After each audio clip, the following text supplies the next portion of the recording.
କଣ କରୁଛ? ଧନିଆ ଗଛରୁ ଘାସ ବାଛୁଛି। ଘାସ ବାଛୁଛ ଧନିଆ ଇଏରୁ? ଆଜି ପାଣି ଦେଇ ହୁଁ। ସେ ଗୋଟରେ ପାଣି ଦିଆହେଇକି ଗଛ ଗୋଟେ ପଡିଯାଇଛି ତ ଉଠା ହଉଛି।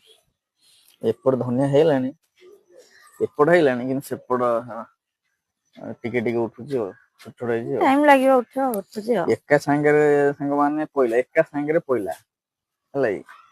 ଧନିଆ ଗଛ ଏକାଥରେ ପଇଲା କିନ୍ତୁ ଦେଖନ୍ତୁ ଏ ଗଛ ବଡ ବଡ ହେଲାଣି ସେ କିନ୍ତୁ ଟିକେ ଟିକେ ହେଇ ଉଠୁଛି। ପୁଅ ମୋର ମଗ ନେଇକି ଆଇଲାଣି ପାଣି ଦିଆହବ।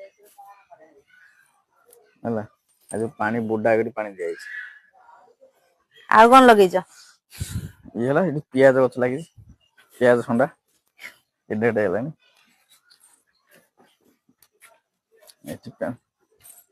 ଇଏ ଗୋଟେ କଣ ପଡିଛି? ଇଏ ହେଲା କୋଶଳା ପଡିଛି। କୋଶିଳା ହୁଁ ଓହୋ। କୋଶଳା ଇଏ ଯୋଉ ହେଇ ହୁଁ କୁକୁର ଡେଇଁକି ବୋଧେ ଆକୁ ଚଢେଇ ଭାଙ୍ଗି ଦଉଛନ୍ତି ବୋଧେ ଆଉ। ଭାଙ୍ଗୁଛି କେମିତି? ଏଇବା ଭାଙ୍ଗିଲେ ଇଏ ଆଉ ଉଠିବ କଣ? ନା। ଆଁ ଇଏ ଯୋଉ ସିଧା ଯୋଉ ରେଟ ରେ ଉଠିବ ଇଏ ଯୋଉ ଭାଙ୍ଗିଗଲା ଭାଙ୍ଗିଗଲା ଏମିତି ସିଧା ହେଲେ ସିନା ଗଛଟା ବଢି ବଢି ଯିବ ଇଏ ଭାଙ୍ଗି ଯାଉଛି। ଏଇ ଯୋଉ କୁକୁର ଏପଟ ଡେଇଁ ଯୋଉ ପଳଉଛନ୍ତି ସେଇଥିପାଇଁ ଆଉ। ଭାଙ୍ଗି ଯାଇଛି ଆଉ। ମୋର କାଲି ଗୋଟେ ଷଣ୍ଢ ଆବେ ଚଢି ଯାଇଛି। ଆଜି ଯୋଉ ପାଣି ଦିଆହେଇଥିଲା ଯୋଉ ପାଣି ହୁଁ। ଦେଇନି ଷଣ୍ଢ ପାଦ ଥିଲା ଆଜି। ଏଇଠି ପିଆଜ ଲାଗିଛି, ଚାରିପଟେ ପିଆଜ କୋଶଳା। ଆଉ ସାଙ୍ଗମାନେ ତମେ ସବୁ ଶାଗ ସବୁ ବୁଣିଛ?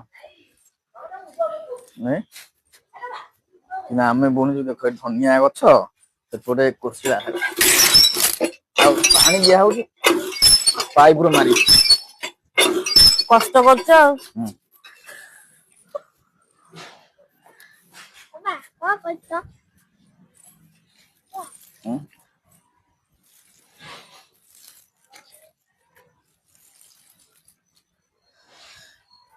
ଏଇ ପାଣି ଦିଆହଉଛି ଗଛ ଭାଙ୍ଗି ଯାଉଛି ବୁଝିଲୁ।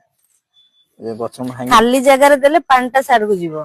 ଗଛ ଯୋଉ ଭାଙ୍ଗି ଯାଉଛି ସେ ଗଛ ଯଦି ନ ଉଠେଇବ କାଲି ଭାଙ୍ଗି ପଡିଯାଇଛି। ନାଇଁ ଖାଲି ଜାଗା ଦେଲେ ପାଣି ଟା ଚାରିଆଡେ ଯିବ ନା ଆଉ ତମେ ଗଛ ଦେଲେ କେମିତି ହବ? ହଁ ଏଇ ସୁବିଧା କି ଏପଟେ ଦେଖ ଧନିଆ ଗଛ ଟିକେ ଟେକେଟେ ହେଲାଣି ଏଠି ଟୋଟାଲ ନାହିଁ ମାନେ